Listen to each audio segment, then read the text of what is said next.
పరిస్థితులను బట్టి చూస్తే వాస్తవంగా ప్రభు రాకడ దినాలలో ఉంటున్నాము అన్నట్టు మనకు అనిపిస్తది. వాస్తవంగా మనం ప్రభు రాకడ దినాల్లోనే ఉన్నాం. ఎప్పటికప్పుడు మనము ప్రభు నిమిత్తమై సిద్ధపాటు కలిగి జీవించడం అనేది చాలా ప్రాముఖ్యమైనటువంటి సమాచారం. ఎందుకంటే ప్రభు ఆయన శిష్యులు అడిగారు, మీ యొక్క రాకడ దినములు అని అడిగితే ఆయన ఈ రీతిగా చెప్పాడు.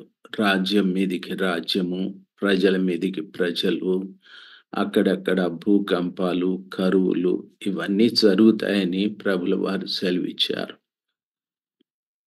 ప్రస్తుతము అదే పరిస్థితుల్లో ప్రపంచము ఉంది.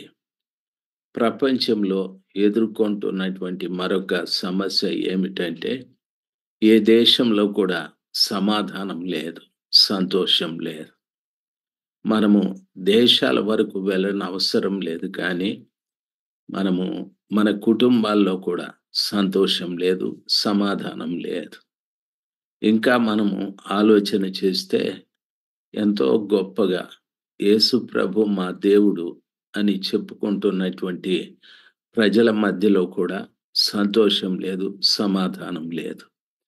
చాలా సంఘాలు చాలా ఇబ్బందికరమైన పరిస్థితుల్లో ఉంటున్నాయి.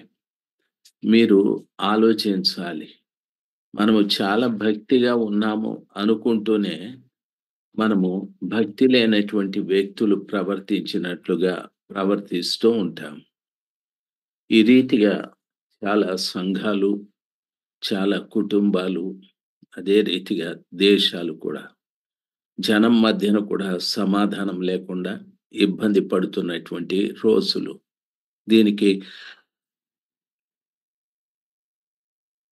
దీనికి కారణం ఏమిటి అని అడిగినట్లయితే ఒకే ఒకటి, దీనికి కారణము దేవుడు లేని తనం. కాబట్టి దేవుడు ఎందుకు లేడు అనే ఆలోచన కూడా మనకు రావచ్చు. ఆ పరిశుద్ధ గ్రంథమైన బైబిల్లో ఒక్క మాట నేను చెప్తాను. మార్కు సువార్త 1వ అధ్యాయం 21వ వచనం నుండి ఉన్న విషయాలు చదువుకుంటే మనకు అర్థమవుతుంది. చాలా పర్యాయాలు భక్తులు మనకు బోధించి ఉంటారు. చాలా పర్యాయాలు మనం చదువుకొని కూడా ఉంటాం. అయితే ఇందులో ఉన్న సత్యాన్ని ఈరోజు కొంత మనం తెలుసుకోవటానికి, మన భక్తులు మీకు బోధించిన దానికంటే ఎక్కువేమీ కాదు, కానీ కొంత మనము తెలుసుకోవటానికి ప్రభులు వారు కృప దయచేయండి. బైబిల్ సెలవిస్తది, అంతటా వారు కపెర్నహూములోనికి వెళ్ళిరి. మార్కు సువార్త 1వ అధ్యాయము 21వ వచనం. అంతటి వారు కపెర్నహూములోనికి వెళ్ళిరి. వెంటనే ఆయన విశ్రాంతి దినమున సమాజ మందిరములోనికి పోయి బోధించెను అని వాక్యము సెలవిస్తది. యేసు ప్రభుల వారు కపెర్నహూమునకు వెళ్ళాడు. అనగా యేసు ప్రభు చాలా ప్రాంతాలలో నివసించాలనేటటువంటి ఉద్దేశాన్ని కలిగి తిరిగాడు. గలిలయకు వెళ్ళాడు. కానీ గలిలయ ప్రజలు ప్రభుల వారిని చంపాలని, ఆ కొండ మీద నుండి త్రోసేయాలని ప్రయత్నం చేశారు. అందుకని ప్రభు గలిలయ నుండి బయటికి వచ్చేశాడు. నజరేతులో ఉండాలి అనుకున్నాడు.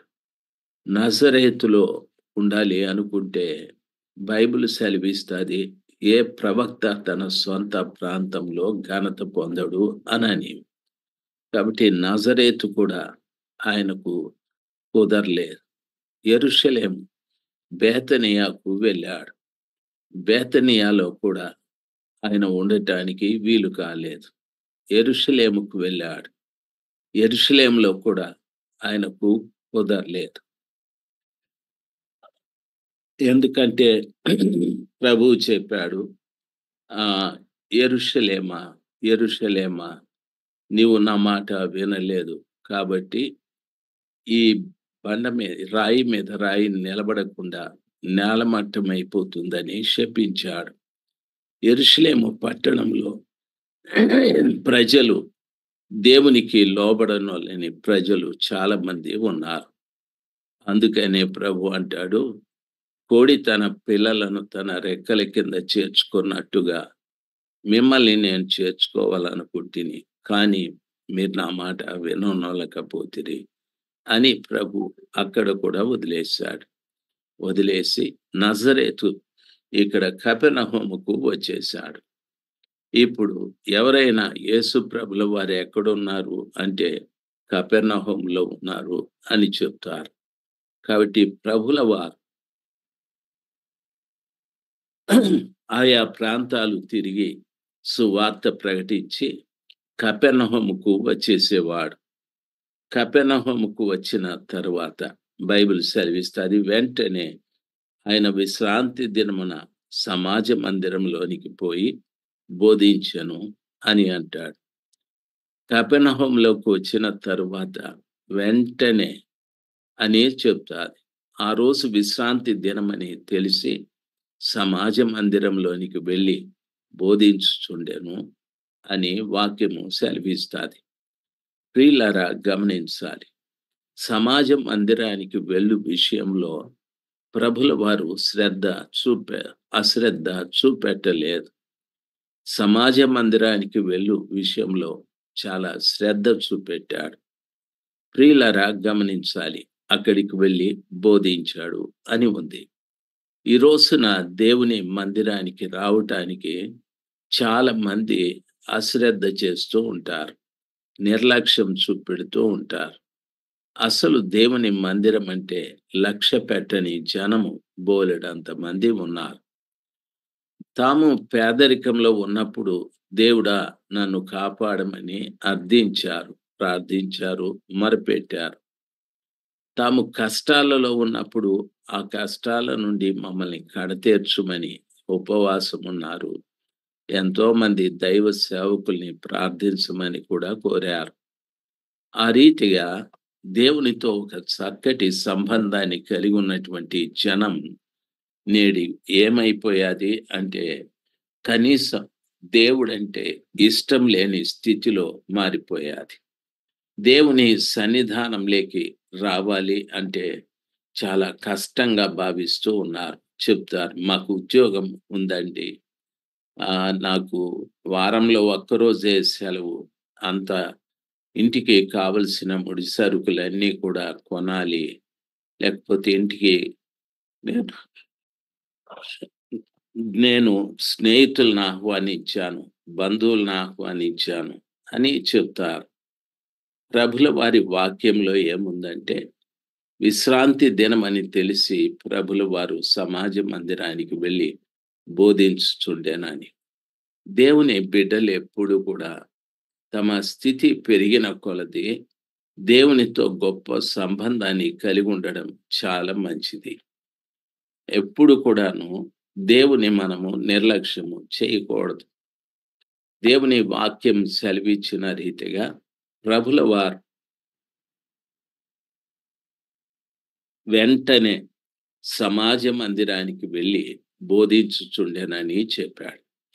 ఎందుకు మనము వెంటనే సమాజ మందిరానికి వెళ్ళాలి? మన పితరుల కాలంలో వారు విశ్రాంతి దినమును ఆచరించేటటువంటి వారు. ఈరోజు కూడా కొంతమంది విశ్రాంతి దినాన్ని ఆచరిస్తూ ఉంటారు. అయితే ఇప్పుడు మనము ఆ విశ్రాంతి దినాన్ని ఆచరించాల్సిన పని లేదు. ఒకవేళ ఎవరైనా ఆన్లైన్లో ఈ జూమ్లో విశ్రాంతి దినాన్ని ఆచరించే బిడ్డలు ఉంటే నేను ఒక వాక్యాన్ని చెప్తాను, దాన్ని మీరు అర్థం చేసుకుంటే సరిపోతుంది. మనం విశ్రాంతి దినాన్ని కాకుండా యేసు ప్రభుల వారి పునరుద్ధాన దినం, దాన్ని పరిశుద్ధ దినమని, దేవుని దినమని చెప్పబడింది. ఆ పరిశుద్ధ దినాన దేవుని ఆరాధిస్తే సరిపోతుంది. లేదు మొండిగా మేము విశ్రాంతి దినాన్ని ఆచరిస్తాము అనేటటువంటి వారికి నా మనవి, మీరు పరిశుద్ధ గ్రంథమైన బైబిల్లో లూకా సువార్త 6వ అధ్యాయం 5వ వచనాన్ని చదువుకుంటే బైబిల్ ఈ రీతిగా సెలవిస్తాది. విశ్రాంతి దినమునకు మనుష్య కుమారుడు యజమాని అని రాయబడింది. ఇక్కడ విశ్రాంతి దినం ఉంది, మనుష్య కుమారుడు కూడా ఉన్నారు ఆ వచనంలో. అయితే విశ్రాంతి దినం ఎవరు, మనుష్య కుమారుడు ఎవరు అని చెప్పబడింది. మనుష్య కుమారుడు విశ్రాంతి దినమునకు యజమాని అని రాయబడింది. యజమాని అంటే విశ్రాంతి దినము దాసుడే కదా. బైబిల్ ఏమంటది, ఏ దాసుడు కూడా యజమాని కాలేడు అని వాక్యం సెలవిస్తాది. మనుష్య కుమారుడు ఎవరంటే యేసు ప్రభుల వారే. నన్ను క్షమించండి, నాకింకా ఆ ఇండియా వాతావరణం పోలేదు. నన్ను క్షమించాలి. కాబట్టి మనుష్య కుమారుడు యేసు ప్రభుల వారే. యేసు ప్రభుల వారు విశ్రాంతి దినమునకు యజమాని అయి ఉన్నాడు. ఇప్పుడు విశ్రాంతి దినము దాసుడై ఉంది అని అర్థం చేసుకోవాలి. ఏ దాసుడు కూడా తాను స్వతంత్రుడు కాలేడు. నన్ను బాగా గమనించాలి. ప్రతి దాసుడు దాసుడుగా బ్రతకాల్సిందే, దాసుడుగా చనిపోవాల్సిందే. అయితే దాసత్వం నుండి దాసుడు ఇంకొక దాసుని విడిపించటానికి వీలు కాని కార్యం. బైబిల్ ఈ రీతిగా సెలవిస్తాది. మనుష్య కుమారుడు విశ్రాంతి దినమునకు యజమాని అని చెప్పాడు. కాబట్టి యజమాని యేసు ప్రభుల వారు. యజమాని అనుకుంటే దాసుని దాసత్వం నుండి విడిపించగలడు. ఈ విషయాన్ని బాగా గమనించాలి. మీకు నా ఆలోచన ఏమిటంటే, కేవలం ఇది విశ్రాంతి దినాన్ని ఆచరిస్తున్నాము, విశ్రాంతి దినమే ప్రాముఖ్యమైనది అని అనుకునేటటువంటి వారికి 2 మాటలు అంతే. కాబట్టి ఎప్పుడు కూడా ధర్మశాస్త్రాన్ని నెరవేర్చటానికి వచ్చిన యేసు ప్రభుల వారిని మనుష్య కుమారుడు అంటున్నాడు. ప్రభువు రాకపోతే మనమందరం కూడా ధర్మశాస్త్రం క్రిందనే ఉండేటటువంటి వారం. ప్రభువు వచ్చిన తరువాత ధర్మశాస్త్రము నుండి మనల్ని విడిపించాడు. ఆయన ధర్మశాస్త్ర సంబంధమైన నియమాలన్నింటినీ కూడా ఆయన నెరవేర్చాడు. ధర్మశాస్త్ర సంబంధమైన ఆ పనులన్నీ కూడా, భక్తి అంతా కూడా ఆచార సంబంధమైనది. అయితే ఇప్పుడు ప్రభు వచ్చిన తరువాత ఆచారాలకు స్థలం లేదు. ఆత్మీయతను ఆయన ప్రారంభించాడు. బైబిల్లో ఈ రీతిగా చెప్పబడింది.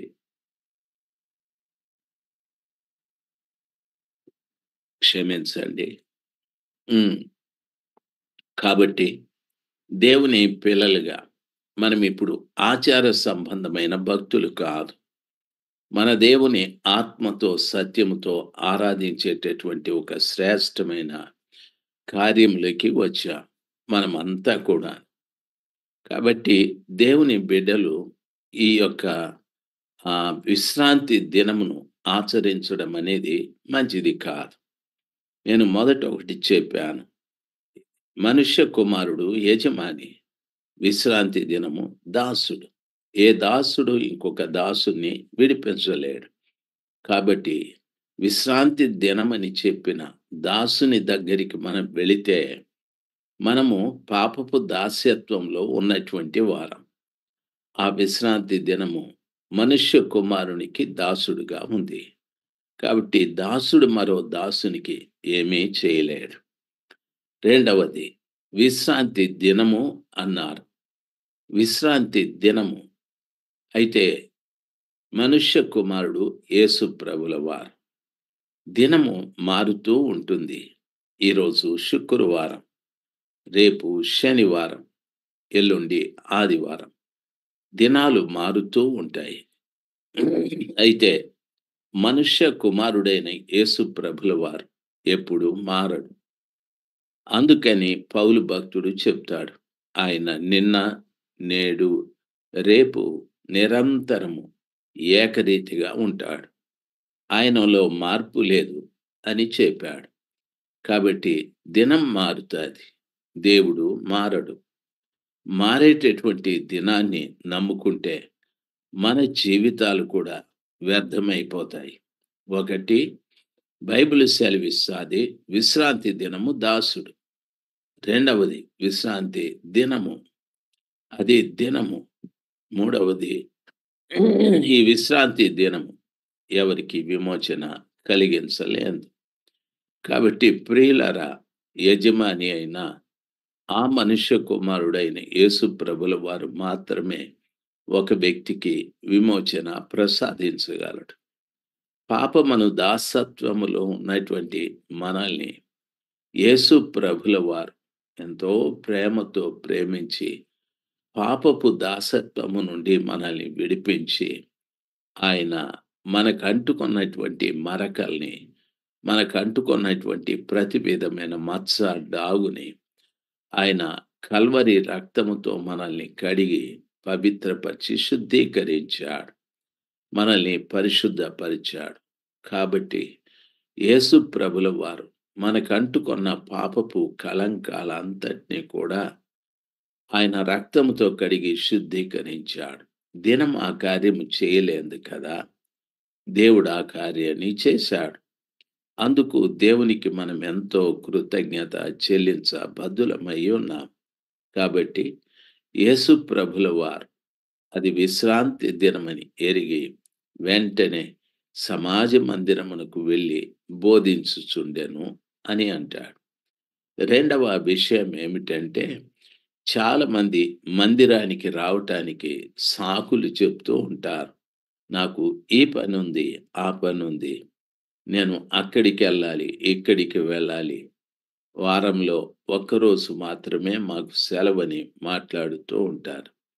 నువ్వు ఎక్కడికి వెళ్ళినా, ఏం చేసినా నా మనవి ఏమిటంటే, అది దేవుని ఆరాధించే పునరుద్ధాన దినమని తెలిసిన తరువాత ఏదో మనము సమీపానున్న ఓ చక్కటి మందిరానికి వెళ్ళి చక్కగా దేవుని ఆరాధించి స్తుతించి అక్కడ దైవ సేవకుడు చెప్పు ప్రతి హితవాక్కును జాగ్రత్తగా విని మనము రావాలి.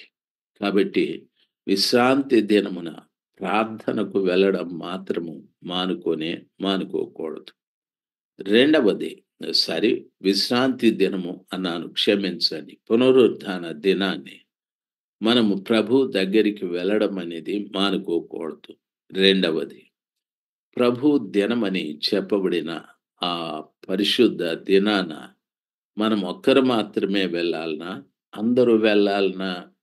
కుటుంబంలో అందరూ వెళ్ళాలి. భార్య, భర్త, పిల్లలు అందరూ వెళ్ళాలి. అందరూ వెళ్ళి ఏం చేయాలి అని అన్నట్లయితే, దేవుని పిల్లలుగా మందిరానికి వెళ్ళి చాలామంది కీసులాడుకుంటారు. మందిరానికి వెళ్ళి చాలామంది పోట్లాడుకుంటారు. మందిరాలకు వెళ్ళి చాలామంది ఒకరి మీద ఒకరు ద్వేషాలు, అసూయ, పగ ఇటువంటివన్నీ కలిగి ఉంటారు. ఇటువంటి బలహీనతలు కలిగి మనం మందిరానికి వెళ్ళి ఏం చేయగలం, ఏం పాడగలం, ఏం బోధించగలం? ఇవన్నీ కూడా మనము చేయడం వలన నిజంగా దేవుడు చాలా దుఃఖపడుతూ ఉంటాడు. మందిరానికి వెళ్ళే ప్రతి బిడ్డ చేయవలసిన కార్యం ఏమిటి అంటే, ఎందుకు వెళ్ళాలి అని అంటే, అక్కడ వాక్యం సెలవిస్తాది ఆయన బోధించుచుండెను అని. మందిరానికి వెళ్ళే ప్రతి బిడ్డ ఎందుకు వెళ్ళాలంటే బోధ వినటానికి వెళ్ళాలి, అంతే. ఇంకొక వేరే కార్యక్రమం కొరకు కాదు. అధికారాల కొరకు, లేకపోతే అక్కడ మేము సాక్ష్యాలు చెప్తామండి అని చెప్పి మేము ఫలానా రెడ్లము మారాము, బ్రాహ్మణులము మారాము, వైశ్యులము మారాము అని మీ కులం పేరు చెప్పుకుంటూ మీ మతం గురించి మాట్లాడుతూ మేము ఈ క్రైస్తవ మతంలోకి వచ్చాము అని మాట్లాడుతూ ఉంటారు. దయచేసి ఆ రీతిగా మీరు రానక్కరే లేదు. దేవుని వాక్యంలో చెప్పబడిన రీతిగా ప్రభుల వారు మతాలను మార్చటానికి, కులాలు మార్చటానికి ఈ లోకంలోకి రాలేదు. ప్రభుల వారు చెప్పిన మాట పాపం నుండి వెదకి రక్షించటానికి మనుష్య కుమారుడు ఈ లోకమునకు వచ్చెను అనునటువంటి మాట నమ్మదగినది, పూర్ణ అంగీకారమునకు యోగ్యమునై ఉన్నది అని చెప్తాడు. దేవుని పిల్లలుగా మందిరానికి ఎందుకెళ్ళాలి అంటే బోధ వినటానికే వెళ్ళాలి సార్. అక్కడికి వెళ్ళి మనము ఈ మతాలు, కులాలు, లేకపోతే నాకు ఆ పోస్టు గావాలి, ఈ పోస్టు గావాలి, లేకపోతే ఈ ఈ జగడాలు ఇవన్నీ కూడా సంఘంలో అటువంటి శబ్దాలు వినిపించకూడదు. ఎందుకంటే బైబిల్ సెలవిస్తాది. యేసు ప్రభుల వారు అల్లరికి కర్త కాడు. ఆయన జగడమాడడు, కేకలు వేయడని. దేవుని మందిరంలోకి వెళ్ళే ప్రతి బిడ్డ కూడా ప్రశాంతంగా వెళ్ళాలి. సర్వశక్తిమంతుడైన దేవుని యొక్క వాక్యం మాత్రం నేను వినాలి. అందుకే నేను వెళ్ళాలి అని. అక్కడ ఉపదేశించేటటువంటి ఉపదేశకునికి విధేయత చూపెట్టాలి. ఆయన నోట నుండి దేవుడు మాట్లాడే ప్రతి మాట జాగ్రత్తగా విని దాన్ని మనం పాటించే బిడ్డలుగా ఉండాలి కానీ మరొక ఆలోచనతో మందిరానికి వెళ్ళకూడదు. అక్కడికి వెళ్ళి ద్వేషాలు, కలహాలు, లేకపోతే అసూయలు ఇటువంటివి మన హృదయంలో ఉంచుకొని ఆ నిష్కళంకుడైన ఆ గొప్ప దేవుని ఎలాగ మనము ఆరాధించగలం, ఎలాగ మనము ప్రార్థించగలం. కాబట్టి మన ప్రార్థన ఒకనాటికి దేవుని సన్నిధానంలోకి చేరకపోవచ్చు, అటువంటి ఉద్దేశాలు కలిగి ఉంటే. కాబట్టి ప్రభువు నమ్ముకున్న ప్రతి బిడ్డ మందిరానికి ఎందుకు వెళ్ళాలంటే బోధ వినటానికి. అంటే నువ్వు ఒక్కడివే కాదు, కుటుంబంగా వెళ్ళాలి. కొన్ని పర్యాయాలు భర్త భార్యకు చెప్పలేని విషయాలు ఉంటాయి. కొన్ని పర్యాయాలు భార్య భర్తకు చెప్పలేని విషయాలు ఉంటాయి. కొన్ని పర్యాయాలు తల్లిదండ్రులు పిల్లలకు చెప్పలేని విషయాలు ఉంటాయి. సమస్యగా ఉంటుంది కుటుంబం, గలిబిలిగా ఉంటుంది కుటుంబం. కుటుంబం అంతా దేవుని మందిరంలో వెళ్ళి కూర్చుంటే ఆ రోజున ఆ దైవ సేవకుని నోటి నుండి వచ్చే ఆ చక్కటి ఉపదేశము ద్వారా దేవుడు భర్తతో మాట్లాడచ్చు, భార్యతో మాట్లాడచ్చు, పిల్లలతో మాట్లాడచ్చు. ఆ మందిరంలో ప్రభుల వారు ఆ మాటలు మాట్లాడినప్పుడు అక్కడే మీరు పశ్చాత్తాపపడి ప్రార్థన చేస్తే మీ కుటుంబం అక్కడ చక్కబడి మీరు తిరిగి రావచ్చు. దేవుని మందిరానికి వెళ్ళే అభ్యాసం లేకపోతే మన కుటుంబము ఎలాగ చక్కబడుతుంది చెప్పండి? నేడు ఎన్నో కుటుంబాలు వ్యాకులతతో ఉన్నాయి, వ్యసనముతో ఉన్నాయి, విచారంతో ఉన్నాయి, సమాధానం లేకుండా, సంతోషం లేకుండా చాలా ఇబ్బంది పాలవుతూ ఉన్నారు. చాలా మంది ఈ ఫోన్ చేసి అంటారు, అయ్యా మా కొరకు ప్రార్థించండి, మా కొరకు ప్రార్థించమని. ప్రార్థన అనేది చేయాల్సిందే కాదడం లేదు. అయితే ప్రార్థన కంటే ముందు సమాజ మందిరానికి ప్రతి కుటుంబము వెళ్ళాలి. ప్రతి కుటుంబం వెళ్ళాలి. నువ్వు ఎంత గొప్ప వ్యక్తివైనా పర్వాలేదు, మీరు వెళ్ళాలి. వెళ్ళి ఎందుకు వెళ్ళాలంటే బోధ వినటానికే వెళ్ళాలి. అంతేకాని మరొక ఆలోచనతో వెళ్ళకూడదు. ప్రియులారా, గమనించవలసిన విషయం, బోధ వింటే మనకు ప్రయోజనం ఏమైనా ఉందా అనేటటువంటి ఆలోచన మనకు రావచ్చు. పరిశుద్ధ గ్రంథమైనటువంటి బైబిల్లో బోధ వింటే మనకు వచ్చేటటువంటి లాభం ఏమిటి అని అడిగితే బైబిల్ ఈ రీతిగా సెలవిస్తుంది. ఆ పరిశుద్ధ గ్రంథమైన బైబిల్లో మనం చదువుకున్నట్లయితే ఆ విషయాలన్నీ కూడా మనకు అర్థమవుతుంది. దేవుని పిల్లలుగా యాయిరు కుమార్తె 12 సంవత్సరాల ఈడు కలిగిన చిన్నది. యాయిరు గారు యేసు ప్రభు దగ్గరికి వెళ్ళి అమ్మాయి పరిస్థితి చెప్పాడు. మా కుమార్తె 12 సంవత్సరాల ఈడు గల చిన్నది సార్. దయచేసి మా కుమార్తె చావ సిద్ధంగా ఉంది. మీరు నన్ను వచ్చి బిడ్డను బాగు చేయరా అని అడిగాడు. అప్పుడు ప్రభుల వారు ఆయన ఏమన్నాడంటే, సరే వస్తానని యేసు ప్రభుల వారు వెళ్ళారు. యేసు ప్రభుల వారు వె వెళ్ళక మునుపు ఆయన అడిగిన మాట, బోధకుడా నా కుమార్తె చావటానికి సిద్ధంగా ఉందని. అయితే ప్రభుల వారు అస్సలు పట్టించుకోలేదు. ఇంటి వద్ద నుండి వచ్చిన ఒక ఆయన అంటున్నాడు, బోధకుని శ్రమ పెట్టవద్దు, నీ కుమార్తె చనిపోయిందని చెప్పాడు. ప్రియులారా గమనించాలి. బోధకుడా నా కుమార్తె మరణశయ్య మీదుంది, మీరు వచ్చి బాగు చేయమన్నాడు. ఇంటి వద్ద నుండి వచ్చిన వ్యక్తి బోధకుని శ్రమ పెట్టవద్దు, నీ కుమార్తె చనిపోయింది అని చెప్పాడు. ఇప్పుడు ఈ ఈ యొక్క యాయిరు బోధకుడా బోధకుడా అని సంబోధిస్తున్నాడు, కానీ యేసు ప్రభుల వారు చెప్పే బోధ మాత్రం వినడం లేదు. నన్ను గమనించాలి.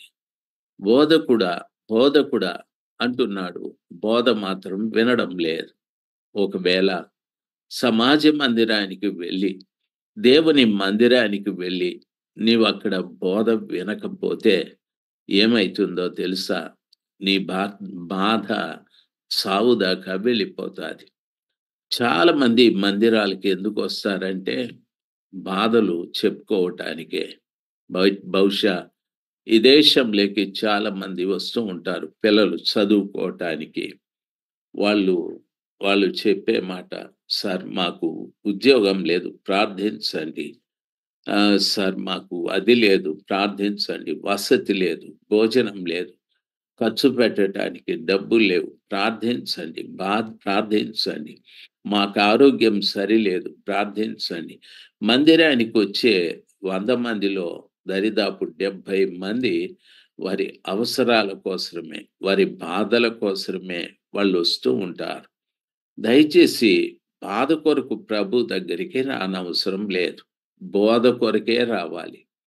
మీరు బోధ జాగ్రత్తగా వింటే ఆ బోధే మీ బాధల్ని తీర్చివేస్తాది. బోధ వినకుండా బాధలే చెప్పుకుంటూ ఉంటే బోధలు దినదినం పెరిగి సావు దాకా వెళ్ళిపోతాయి. కాబట్టి మందిరానికి వెళ్ళాలి, కుటుంబంగా వెళ్ళాలి. ఎందుకు వెళ్ళాలంటే బోధ వినటానికి. బోధ వింటే మన బోధ తీర్చివేస్తాది. రెండవది, చాలా మంది మందిరానికి వెళ్ళేటప్పుడు బోధ మీద దృష్టి ఉండదు, బోధకుని మీద దృష్టి ఉంటాది. ఈ బోధకుడైతే చాలా బాగా బోధిస్తాడు, ఆ బోధకుడైతే పాటలు పాడతాడు, ఈ బోధకుడైతే మల్టిపుల్ టాలెంట్స్ ఉన్నాయి, వాయిస్తాడు, పాడతాడు, ఏదో చేస్తాడు అని బోధకుల మీదకి మన దృష్టి వెళ్తాది. దయచేసి అది కూడా తప్పే. బోధకుని మీద కాదు మన దృష్టి ఉండాల్సింది, బోధ మీదనే ఉండాలి. ఆ బోధే నీ బాధలన్నిటినీ తీర్చివేయగలదు. బోధకుడు ఏమీ చేయలేడు, నిస్సహాయకుడు. దేవుడు తనకు చెప్పిన ఆ శ్రేష్టమైన మాటల్ని మీకు చెప్పి మిమ్మల్ని బలపరచగలడు. కాబట్టి మనము విశ్రాంతి దినమున యేసు ప్రభుల వారు వెంటనే సమాజ మందిరమునకు వెళ్ళెను అన్నట్లుగా మనము పరిశుద్ధ దినాన వెంటనే ఆలస్యము చేయకుండా వెంటనే మనము దేవుని మందిరానికి వెళ్ళాలి. ఆ పునరుద్ధానపు మందిరంలో ఆరాధన చేసుకోవటానికి, ఆ సర్వశక్తిమంతుడైన దేవుని ఆరాధించి మహిమపరిచి కీర్తించటానికి ప్రతి ఆదివారాన, ప్రభు దినమని చెప్పబడిన ప్రతి ఆదివారాన కుటుంబంగా మందిరానికి వెళ్ళాలి. కుటుంబంగా వెళ్ళి ఆ మందిరంలో బోధని మాత్రమే జాగ్రత్తగా విని మనము రావాలి. ఆ బోధ వింటే మన బాధలన్నీ కూడా తీరిపోతాయి. బోధ వినకుండా బాధలే చెప్తే బాధలు చావు దాకా వెళ్ళిపోతాయి. యాయిరు కుటుంబంలో అదే జరిగాది. రెండవది, ఒక యవనస్తుడు వచ్చాడు. యేసు ప్రభుల వారి దగ్గర మోకాళ్ళ మీద నిలబడి ఆయన ప్రార్థిస్తున్నాడు. అయ్యా! నిత్య జీవం పొందటానికి నేను ఏ మంచి కార్యం చేయాలి అని అడిగితే, యేసు ప్రభుల వారు చెప్పారు. నీవు ధర్మశాస్త్రాన్ని పాటించమని. అది నేను చిన్నప్పటి నుండి పాటిస్తున్నానని చెప్పాడు. అప్పుడు ప్రభుల వారు చెప్పారు, "నీకు ఒకటి కొదువుగా ఉంది. ఏమంటే, నీ ఆస్తిని అంతా అమ్మి పేదలకిచ్చి నన్ను వెంబడించు" అని చెప్పాడు. ప్రియులారా గమనించాలి. నిత్య జీవం పొందాలనే ఆశ ఆ యవనస్తుడికి ఉంది. ఆయన ధర్మశాస్త్రాన్ని పాటిస్తూ, ధర్మశాస్త్రోపదేశకుల ఉపదేశాలు వింటూ ఉన్నా తనకు తృప్తి కలగడం లేదు. యేసు ప్రభుల వారి బోధలు వింటుంటే ఆయనకు అర్థమైంది. ఈయన ఖచ్చితంగా నిత్య జీవానికి వెళ్ళే ఆ మాటలు ఈయన నోట ఉన్నాయి అని ఎరిగి ప్రభుల వారిని వెంబడించి అడిగాడు. అయితే ప్రభు అంటున్నాడు, ధర్మశాస్త్రాన్ని పాటించమని. అది నేను చిన్నప్పటి నుండి పాటిస్తున్నానని చెప్పాడు. రెండవ మాట, నీవు ధర్మశాస్త్రాన్ని పాటిస్తున్నావా? మంచిదే. అయితే నీకున్న ఆస్తినంతా కూడా అమ్మి పేదలకిచ్చి నన్ను వెంబడించమన్నాడు. వెంటనే ఆ యవనస్తుడు ఆ స్థలంలో నుండి లేచి వెళ్ళిపోయాడు. కాబట్టి ప్రియులారా గమనించాలి. బోధ అనేటటువంటిది మనకి ఏమి సంపాదించి పెట్టగలదంటే నిత్య జీవాన్ని. నిత్య జీవమునకు వెళ్ళేటటువంటి ఆ చక్కటి మాటలు, ఆ చక్కటి మార్గాన్ని మనకు తెలియజేస్తది. కాబట్టి మందిరానికి వెళితే మనము బోధ వినటానికే వెళ్ళాలి. బోధ వింటే మనకు నిత్య జీవాన్ని దేవుడు ప్రసాదిస్తాడు. బోధ వింటే వాక్యము సెలవిచ్చిన రీతిగా మన బాధలన్నీ కూడా బోధ తీర్చివేస్తూ వస్తాది. కాబట్టి ఈరోజు నా వాక్యం వింటున్నటువంటి బిడ్డలకు నా మనవి, మీరు మందిరానికి ఎందుకు వెళ్తున్నారు? ఒకసారి ఆలోచించండి. ఏదైనా పెత్తనాలు, అధికారం కోసం వెళుతున్నారా? లేకపోతే ఏవైనా మనకున్న టాలెంట్స్ అక్కడ ప్రదర్శించుకోవటానికి వెళ్తున్నామా? లేకపోతే అణిగి, మణిగి దేవుని యొక్క బోధ కొరకే నేను వెళుతున్నాననే మంచి మనసుతో మీరు వెళుతున్నారా? ఆలోచించాలి. ఇప్పుడు ప్రభుల వారు సమాజ మందిరంలోనికి వెళ్ళి వారికి బోధిస్తూ ఉన్నాడు. బైబిల్ సెలవిస్తాది, ఆయన శాస్త్రుల వలె కాక అధికారం గలవారి వలె వారికి బోధించుచుండెను గనుక వారు ఆయన బోధకు ఆశ్చర్యపడిరి అని వాక్యము సెలవిస్తాది. ఈ మాట కూడా గమనించాలి. ప్రభు బోధిస్తూ ఉన్నప్పుడు ఆ బోధ వింటున్నటువంటి వారికి అందరికీ కూడా బోధ విని ఆశ్చర్యాన్ని కలిగించాది. ప్రస్తుత దినాలలో కొందరి బోధలు వింటే ఆశ్చర్యం కలగడం లేదు. అనుమానాలు కలుగుతూ ఉన్నాయి.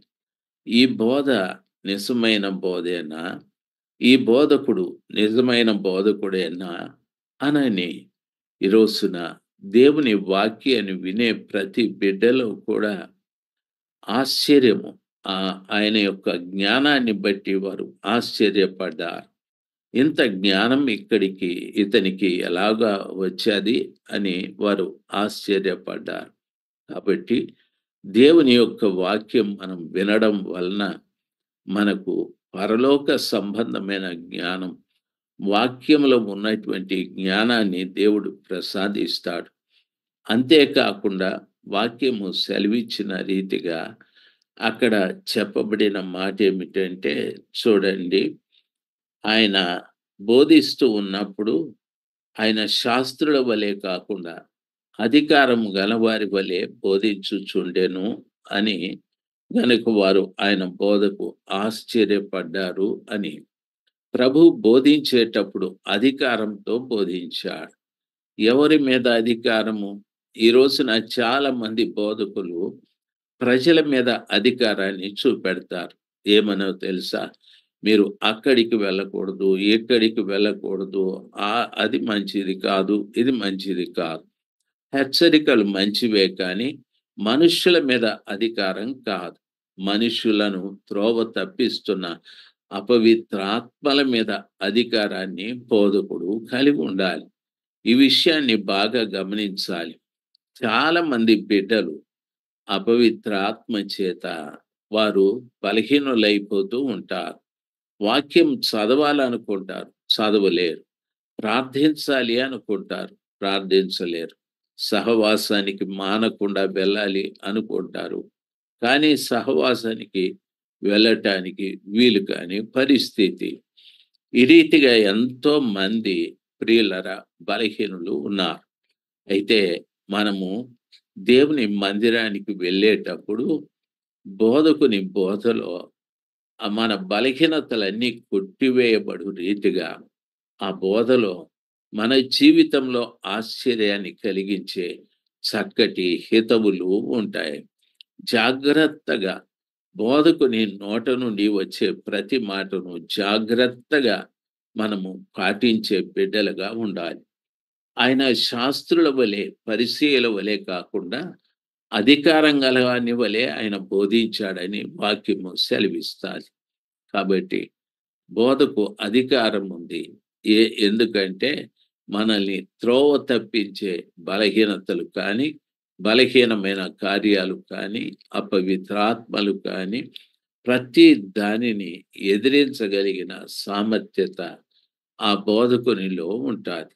కాబట్టి దేవుని పిల్లలుగా ప్రతి బిడ్డ ఆలోచించాల్సింది, ప్రభువు దినమని చెప్పబడిన ఆదివారాన అందరూ కూడా మందిరానికి వెళ్ళాలి. కుటుంబంగా వెళ్ళాలి. ఎందుకు వెళ్ళాలి? బోధ వినటానికి వెళ్ళాలి. అంతేకాని మరొక కార్యం కొరకు కాదు. ఆ రీతిగా బోధ విని మన బాధలన్నీ తొలగించుకోవాలి. రెండవది, బోధ విని అంటున్నారు ఆయన అధికారముతో బోధించుచుండెను అనని. కాబట్టి ప్రభు యొక్క అధికారము క్రింద మనం బ్రతకటానికి మనం వెళ్ళాలి. దేవుని వాక్యము సెలవిస్తారు.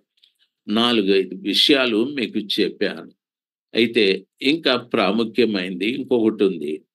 23వ వచనం. ఆ సమయమున వారి సమాజ మందిరములో అపవిత్రాత్మ పట్టిన మనుషుడు ఒకడుండెను. వాడు నజరేయుడవగు యేసు, మాతో నీకేమి, మమ్మను నశింపజేయుటకు వచ్చితివా అని కేకలు వేసెను. అందుకు యేసు ఊరకుండుము, వానిని విడిచిపొమ్మని దానిని గద్దింపగా అపవిత్రాత్మ దాన్ని విలవిలలాడించి పెద్ద కేక వేసి వానిని విడిచిపోయినని వాక్యము సెలవిస్తాది. కాబట్టి ప్రియులారా, ఆయన మాట్లాడుతూ ఉంటే వారి సమాజ మందిరంలో ఒకడు లేచాడు. వాడు అపవిత్రాత్మ పట్టిన మనుషుడు. నన్ను గమనించాలి.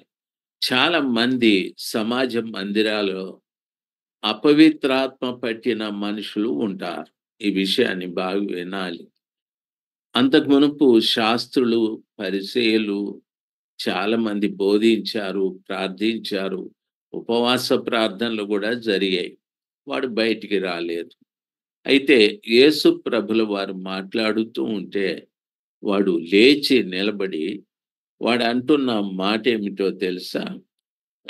వాడు లేచి నిలబడి నజరేయుడవగు యేసు, మాతో నీకేమి, మమ్మను నీవు నశింపజేయుటకు వచ్చితివా అని అన్నాడు. యేసు ప్రభుల వారి యొక్క చరిత్ర చెప్తాడు. నువ్వు నజరేయుడవు, నజరేయుడవగు యేసు, మాతో నీకేమి పనయ్యా, మమ్మల్ని ఇలాగే బ్రతకనివ్వండి అని వాడు మాట్లాడుతూ ఉన్నాడు. ప్రియులారా, బాగా ఆలోచించవలసిన విషయం. ఈ రోజున చాలా మట్టుకు సంఘాలన్నీ కూడా అపవిత్ర ఆత్మ చేత బంధించబడినట్లు అనిపిస్తాయి. ఎందుకంటే మందిరంలో దైవ సేవకుడు బోధించే బోధ కంటే వ్యక్తిగతమైనటువంటి ఆలోచనలు, అభిప్రాయాలు సంఘాల్లో బలపడాలని చూస్తారు. నా మాట వినాలి. నేను చెప్పిందే జరగాలి.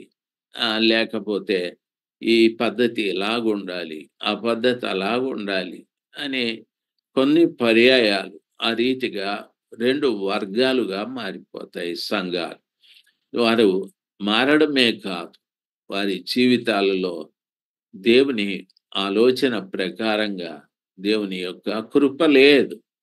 అందుకని అపవిత్రాత్మ పట్టిన మనుషుడు లేచి అంటాడు, మాతో నీకేమి, మమ్మను నశింపజేయుటకు వచ్చితివా అని అంటున్నాడు. అంటే సంఘంలో ఉన్న వాళ్ళందరి తరఫున వాడొక్కడే మాట్లాడుతూ ఉన్నాడు. మాతో నీకేమి, మమ్మను నశింపజేయుటకు వచ్చితివా అని ప్రభుని అడిగాడు. కాబట్టి ఈ రోజున సంఘంలో ఒక పరిపూర్ణత, ఒక పరిపక్వత, ఒక మంచి ప్రార్థనా జీవితం, మంచి భయభక్తులు కలిగిన జీవితం, పవిత్రమైన జీవితం సంఘంలో కనిపించలేదు అంటే దాని అర్థం అపవిత్రాత్మ అందరి తరఫున నిలబడి యేసు యేసు ప్రభుతో మాట్లాడుతుందని గ్రహించాలి. యేసు మాతో నీకేమి, మమ్మను నశింపజేయుటకు వచ్చితివా అని మాట్లాడుతూ ఉంది. యేసు ప్రభుల వారు నశించిపోతున్నటువంటి ప్రజల్ని వెదకి రక్షించటానికి వచ్చాడు. కానీ పూర్తిగా ఈ ఈ యొక్క సమాజ మందిరములో ఉన్నటువంటి అపవిత్రాత్మ పట్టిన ఆ మనిషి ఎంత ధైర్యంగా యేసు ప్రభుల వారి ఎదుట నిలబడి మాతో నీకేమని అందరి తరఫున మాట్లాడుతూ ఉన్నాడు. వాడు ఇంకొక మాట అన్నాడు. ఏమన్నాడంటే చూడండి, ఆ ప్రభుల వారితో అన్నమాట, నీవు దేవుని పరిశుద్ధుడవని వాడు కేకలు వేశాను. బైబిల్ సెలవిస్తాది. నీవెవడవో నాకు తెలియను, నీవు దేవుని పరిశుద్ధుడవు అని. నువ్వెవరో నాకు తెలుసు, కానీ ఈ చర్చిలో ఉన్న వాళ్ళకి ఎవ్వరికి తెలియదు అని దాని అర్థం. యేసు ఎవరు అనేది సంఘంలో ఉన్నటువంటి బిడ్డలకు సరిగా స్పష్టానికి రాలేదు. సంఘంలో ఉన్నటువంటి బిడ్డలకు తెలిసిందేమిటంటే యేసు ప్రభు దేవుడు, యేసు ప్రభు రోగాలు బాగు చేస్తాడు, ప్రార్థన చేస్తే యేసు ప్రభు ఉద్యోగాలు ఇచ్చేస్తాడు, సమస్యల్ని తీసేస్తాడని మన భావన. మన ఆలోచన మంచిదే, కానీ అయితే దేవుని గ్రంథంలో చెప్పబడిన రీతిగా చాలా సంఘాలు ప్రస్తుతాల్లో గమనించినట్లయితే అపవిత్రాత్మ లేచి మాట్లాడుతుంది, మాతో నీకేమి, మమ్మను నశింపజేయుటకు వచ్చితివా అంటాడు. ఈ రోజున యేసు ప్రభు సంఘంలో పని చేయనివ్వడం లేదు. యేసు ప్రభుల వారు నశించిన దానిని వెదకి రక్షించటానికి వచ్చిన ఆ గొప్ప దేవుడు సంఘాల్లో పని చేయడం లేదు. ప్రభు సంఘంలో పని చేస్తూ ఉంటే ప్రజలు పశ్చాత్తాపపడతారండి. ఆయన బోధ విని పశ్చాత్తాపపడతారు, కన్నీరు కారుస్తారు, నేను పాపినని నిజంగా ఒప్పుకుంటారు, పాపాన్ని విడిచిపెట్టేస్తూ పరిశుద్ధులుగా మార్చబడుతూ ఉంటారు. కానీ ఈ రోజున ప్రభు సంఘాలలో పని చేయడం లేదు. అపవిత్రాత్మ పని చేస్తూ ఉంది. అది అంటుంది, మాతో నీకేమి, మమ్మను నశింపజేయుటకు వచ్చితివా అని వాడు బిగ్గరగా కేకలు వేసనని వాక్యము సెలవిస్తాది. ప్రియులారా, ఇప్పుడు ఆ ప్రభుల వారు అంటారు, ఏమంటారంటే, ఊరకుండుము, అపవిత్రాత్మ వాణ్ణి విడిచి పొమ్మని దానిని గద్దింపగా అపవిత్రాత్మ వాణ్ణి విలవిలలాడించి పెద్ద కేక వేసి వాణ్ణి విడిచిపోయాను అని వాక్యము సెలవిస్తారు. 25, 26 వచనాల్లో ఆ మాట ఉంది. ప్రభువు గద్దించిన తరువాత అపవిత్రాత్మ వాణ్ణి విడిచిపెట్టిపోయాది. గిలగిల విలవిలలాడించి వాణ్ణి విడిచిపెట్టి వెళ్ళిపోయాది. ఈ రోజున సంఘాలలో ఉన్నటువంటి అపవిత్రాత్మలు వారిని విడిచి పోవాలి. యేసు ప్రభుల వారు సంఘంలో ప్రతి కుటుంబంలో ఉన్న ప్రతి బిడ్డలో కూడా రక్షణ కార్యక్రమాన్ని జరిగించాలి. ప్రభువు లేకుండా మన జీవితాల్లో రక్షణ అనేది లేదు. కాబట్టి ఈ రోజున వాక్యం సెలవిచ్చిన రీతిగా సమాజ మందిరంలో ప్రభుల వారు పని చేయాలి. సమాజ మందిరంలో ప్రభులు వారు నశించిపోయిన బిడ్డల్ని వెదికి రక్షించున్నట్లు ప్రతి కుటుంబంలో ప్రతి బిడ్డ రక్షించబడాలి. ఆ శ్రేష్టమైన కార్యం మన సంఘాల్లో జరగాలి అనే భారం మనకు ఉండాలి. బాగా గమనించాల్సింది సంఘం అంటే ఏదో కొంతమందిని మనం పోగు చేసుకోవడం, నాలుగు గోడల మధ్యన కొన్ని కార్యక్రమాలు పాటించడం ఇలాంటివి. నేను కొన్ని ప్రాంతాలు వెళ్తూ ఉంటాను. అక్కడ ఒక్కొక్కరు ఒక్కొక్క పద్ధతిని పాటిస్తారు. కొన్ని పర్యాయాలు మనము ఆరాధన చేస్తామంటారు. వాళ్ళు చక్కగా దేవుడు చేసిన మేళ్ళన్నీ కూడా జ్ఞాపకం చేసుకొని ప్రార్థన చేస్తూ ఉంటారు. చాలా మంచిది. కొంతమంది ఆరాధన చేస్తాము అంటారు. వాళ్ళు చక్కటి పాటలు తీసుకొని వాయిద్యములతో గంభీరంగా పాటలు పాడి బాగా ఉద్రిక్త పూరితులైపోతారు. అది కూడా మంచిదే. నేను చెడని చెప్పను. ఆ తరువాత ఏదో వాక్య పఠనం అంటారు. ఆ తరువాత వాక్యాన్ని బోధించమంటారు. తర్వాత ప్రార్థన అంటారు. కొన్ని కార్యకలాపాలతో మందిరం నింపబడింది. కానీ మందిరము దేవుని సన్నిధితో నింపబడ్డం లేదు. ప్రజల మధ్యన దేవుని భయం లేదు. ప్రజలు దేవుని వాక్యం కావాలని కోరుకోవడం లేదు. ప్రజలు మేము విడుదల పొందాలి. మా జీవితాల్లో ఉన్నటువంటి పాపపు బంధకాల నుండి విడుదల పొందాలి అనేటటువంటి ఆలోచన లేకుండా ప్రజలు మందిరానికి వస్తూ పోతూ ఉన్నారు. ఎంతకాలం ఈ రీతిగా మనము చేద్దాం చెప్పండి? దయచేసి వాడంటున్నాడు, మాతో నీకేమి, మమ్మను నశింపజేయుటకు వచ్చితివా? ఈ రోజున ప్రభులు వారు సంఘంలో పని చేయనివ్వకుండా ఆటంకపరుస్తున్న అపవిత్రాత్మలాగా చాలా సంఘాలలో అపవిత్రాత్మే ఉండి ప్రభు కార్యాలు జరగనివ్వకుండా చేస్తూ ఉంది. ప్రియులారా, వారు చక్కగా పాడచ్చు, చక్కగా ప్రార్థించచ్చు, చక్కగా ఉపవసించచ్చు, చక్కగా ఏదేదో చేయొచ్చు. కానీ వారు విడుదల పొందితే యేసును వెంబడించేవారుగా మారిపోతారు. యేసు ప్రభుల వారి వాక్యాన్ని అనుసరించేవారుగా మారిపోతారు. ఈరోజు ఈ జూమ్‌లో వాక్యం వింటున్న బిడ్డలకు నా మనవి, మీరు మీ కుటుంబం ఎందుకు మందిరానికి వెళుతున్నారు? ఎవరితోనైనా ద్వేషము, పగ, ఈర్ష్య ఇటువంటివి కలిగి ఉండటానికా? లేక దేవుని వాక్యాన్నే వినటానికి వెళ్తున్నారా? పరీక్ష చేసుకోండి. రెండవది, ఎందుకు మీరు మందిరానికి వెళుతున్నారు? మీరున్నటువంటి బంధకాల నుండి విడుదల పొందటానికా? లేక బంధకాలలోనే ఉండటానికా? మీరు మందిరానికి ఎందుకెళుతున్నారు? అపవిత్రాత్మ క్రింద ఉండటానికా? యేసు ప్రభుల వారి క్రింద ఉండటానికా? అపవిత్రాత్మ క్రింద మనముంటే విడుదలే లేదు.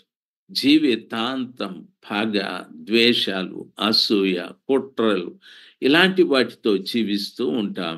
దయచేసి గమనించాల్సింది, దేవుని పిల్లలుగా మీకు నా మనవి, యేసు ప్రభుల వారు ఆ రోజున కపెర్నహూములో సమాజ మందిరానికి వెళ్ళినట్లు ఈ రోజున మీ సంఘంలోకి కూడా వచ్చాడు.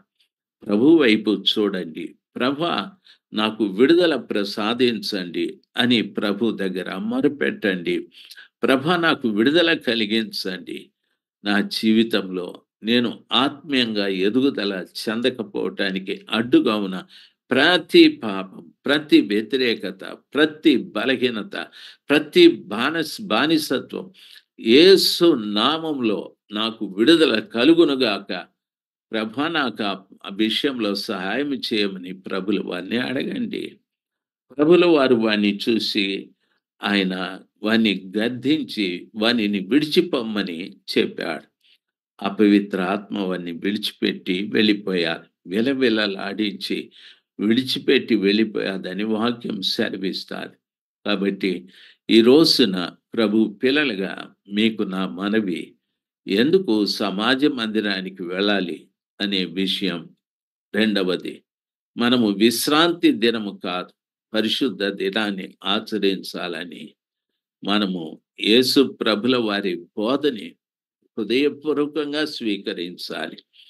హృదయపూర్వకంగా లోబడాలి. మూడవది, వాక్యం సెలవిచ్చిన రీతిగా ప్రభుల వారికి మనము లోబడితే వాడిని గద్దిస్తాడు. వాడు వాడిని విడిచిపెట్టి వెళ్ళిపోతాడు. మన జీవితంలో కూడా ప్రభుల వారికి విధేయత చూపెడితే ప్రభుల వారు మన జీవితంలో ఉన్న ప్రతి అపవిత్రతని గద్దించి మనకు విడుదలను ప్రసాదిస్తాడు. కాబట్టి ఈ మంచి ఆలోచనలు విన్నందుకు స్తోత్రాలు. మీరు జూమ్‌లో ఎంతమంది ఉన్నారో ఏమో నాకు తెలియదు కానీ, అయితే నా మనవి ఏమిటంటే, నేను ఆహ్, ఈ ఈ మధ్యాహ్న సమయమందు, ఈ సాయంకాలం మందు ప్రభు బిడ్డలైన మీకు నా మనవి. మీరు ఆరాధించే స్థలము యేసు ప్రభుల వారిని కలిగి ఉండేటట్లు చూడండి. ఆరాధనకొచ్చే ప్రతి బిడ్డ బోధ వినటానికే వచ్చేటట్టు ప్రయత్నం చేయండి. వేరే విషయాలు వద్దు. ఎందుకంటే ప్రభు వస్తూ ఉన్నారు. ఆయన వచ్చే దినాన గొడవలు, సమస్యలు, పగ, వాళ్ళ మీద అసూయ, వీళ్ళ మీద ద్వేషం ఇలాంటివి ఉంటే ఆయన రాకడ దినాల్లో మనం ఎత్తబడలేమేమో. దయచేసి ఈ మంచి విషయాలను గుర్తుంచుకొని ఆత్మీయతలో మీరు బలపరచబడాలని నా ఆశ. అందరూ కళ్ళు మూసుకుందాము, ప్రార్థన చేసుకుందాం. మహా ఉన్నతుడైన దేవ, సర్వాధికారి అయిన మా ప్రియ పరలోకపు తండ్రి, ఈ సాయంకాలాన మీ ప్రియ బిడ్డలతో కలిసి ఈ వాక్యమును మీ బిడ్డలకు బోధించటానికి మీరు కృప దయచేశారు. అద్భుతాలు, ఆశ్చర్యాలు, మహత్కార్యాలు చేసే దేవుడు ప్రభా, నా తండ్రి బిడ్డలు నాయన ఏదో కొన్నిటి బానిసత్వం కింద కాకుండా మీ ద్వారా విడుదల పొంది నా తండ్రి మీ ద్వారా వారు నడిపించబడు రీతిగా సాయం చేయండి. మీ బోధకు ఎక్కువ ప్రాధాన్యత ఇవ్వటానికి సహాయం చేయండి. మిమ్మల్ని గూర్చిన జ్ఞానం కలిగి వారు జీవించుటకు కృప దయచేయండి. శాశ్వతమైన మీ ప్రేమతో ప్రేమించండి తండ్రి. ఆ సహవాసాన్ని నడిపిస్తున్న దైవ సేవకులను అభిషేకించండి.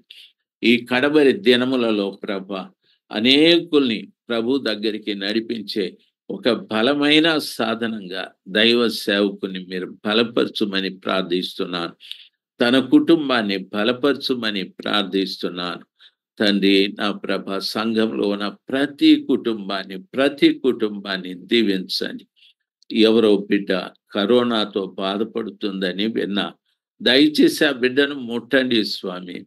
ఆ బిడ్డను పీడిస్తున్న బలహీనతని యేసు నామంలో విడుదల కలిగించండి. కొన్ని కుటుంబాలు కూడా బలహీనంగా ఉన్నాయని విన్నా. ఏ కుటుంబం అయితే మీ సన్నిధానానికి రానివ్వకుండా తను బలహీనపరిచిన ప్రతి బలహీనతని యేసు నామంలో వారిని విడిచి పొమ్మని ఆజ్ఞాపిస్తున్నాను. సంపూర్ణమైన ఆరోగ్యంతో పాటు సంపూర్ణమైన విడుదల, పాప క్షమాపణ కలుగజేయండి. సమస్త ఘనతా మహిమలు మీకే. యేసు ప్రభుల వారి నామంలో ప్రార్థించి వేడుకుంటున్నాము తండ్రి.